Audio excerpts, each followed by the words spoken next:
guys, today we are coming to you with a new video. This one is gonna be about cards that at the moment don't see as much play, but they might become really strong in the future with some new cards. So let's get right into this. Yeah, so first let's talk about Echo. So it's 4 mana command heroic unit that is 4 mana 4/4 fringe clone and has restore 2, and when played you may discard a card from your hand, give 2 experience tokens to a unit in play with the same name as the discarded card. And what does it need to become good? There's actually a combination of few things. So for example, in Magic the Gathering, you have cards like Rat Colony that you can have any number of them in your deck, and there may be clones or troopers in the future set that will have similar mechanic, and then Echo will be much more consistent. And if Echo comes with 2 experience tokens, he's basically a 4 mana 6/6 with restore 2, and it's one of the best value for the mana cost. So if you manage to do it consistently, he will be a really strong unit. The other thing that can make him really strong is if there is a 4 mana leader with at least 2 playable units. So right now we are really close if Sabine will get another Sabine unit, because you can discard a Sabine card to buff Sabine unit because they have the same name. And lastly, there is also a cards like in the Magic the Gathering they call changelings. So the card that is every single creature type. In this case, it would need to be every single name. But if they ever printed a card like this, Echo will be able to buff every single card, and then he will become a really powerful unit. So this is why I think in the future set he may be really powerful, but he needs to have something that something of those things to make him really strong. Nextly, we have triple dark rate, so a card that allows you to search your deck for vehicle cards and play them cheaper, but at the expense of returning them to your hand at the end of the round. So what the card needs is some 5-cost vehicles that you can so you can play this card for free, and then the vehicle becomes essentially free. So because you play 5 less.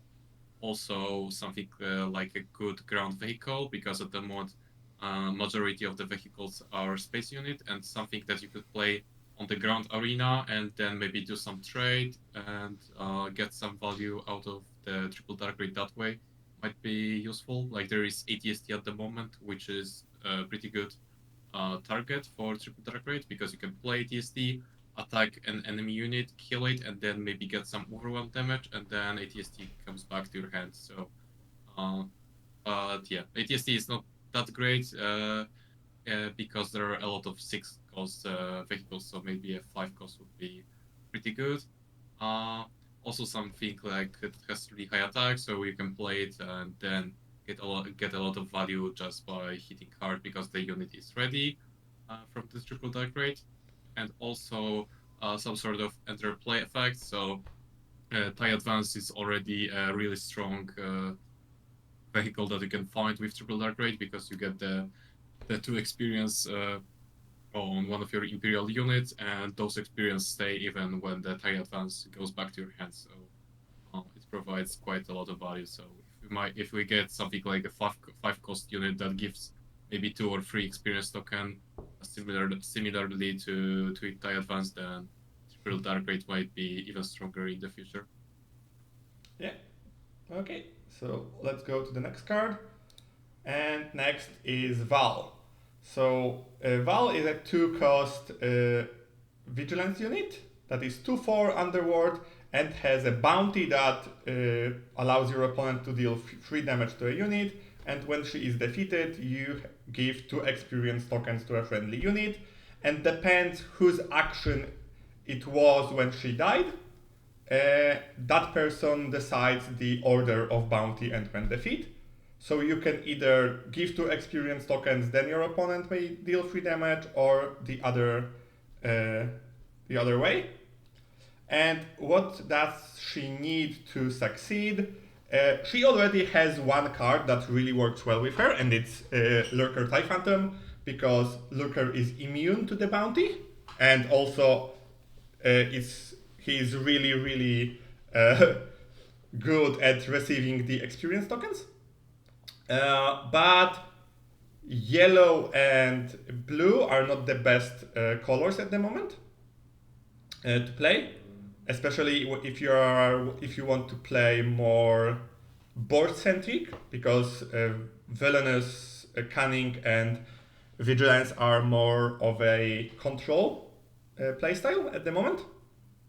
The other thing that may make her really, really powerful are the tokens, because if you will be able to just like absorb the damage on one of the tokens and then buff the other one, it may be really powerful.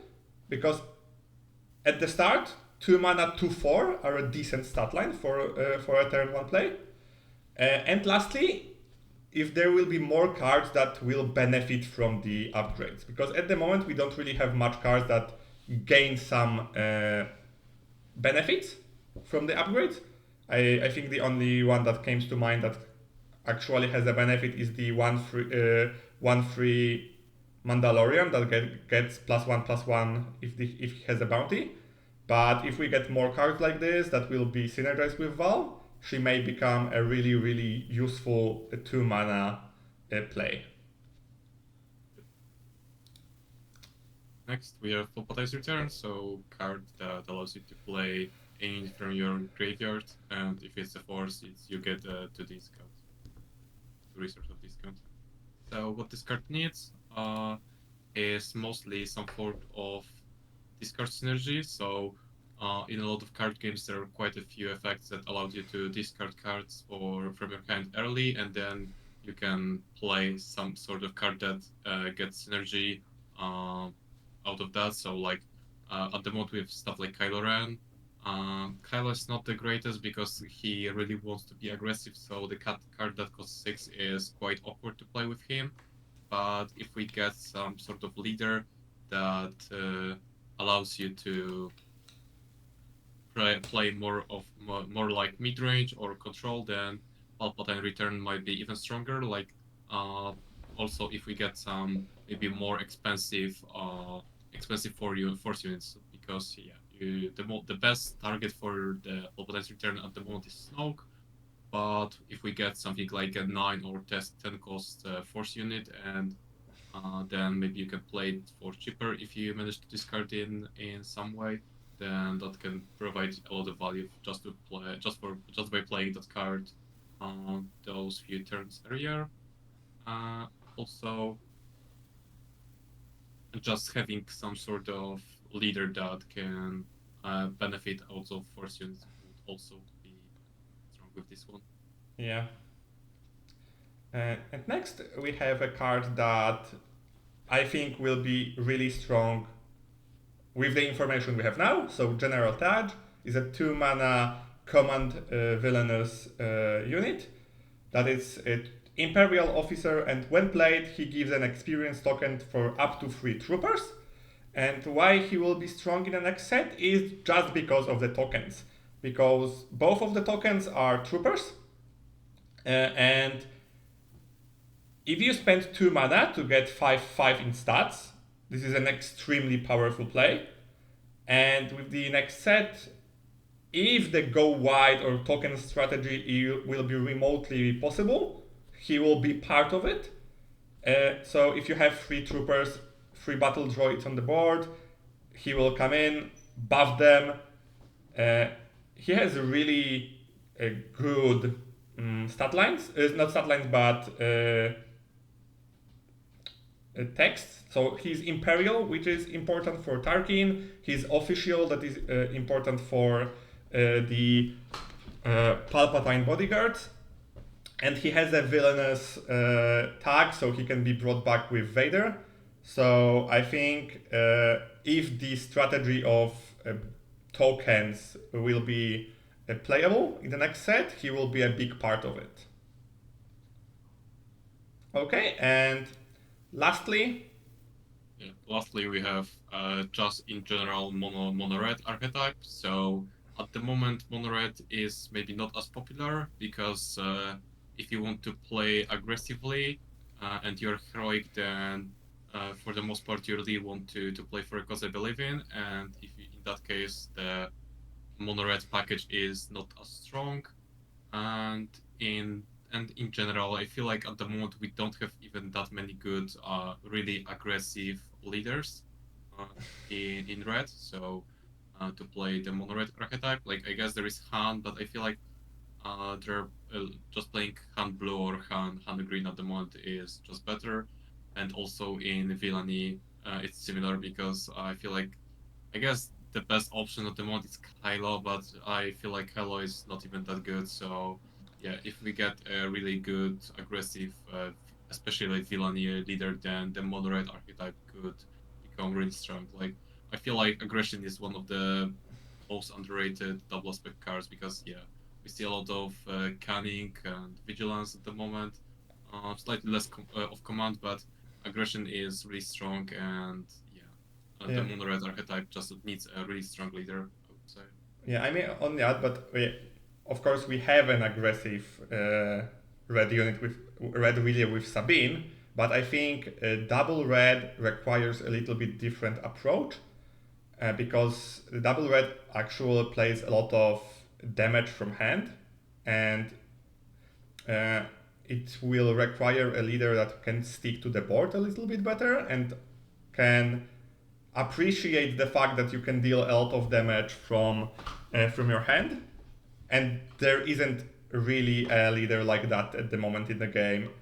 So cards like Sogerera and the Chaos of War goes underappreciated at the moment, and they are really powerful tools if you will be able to use them. So yeah, I totally agree that mono red may be really powerful in the near future.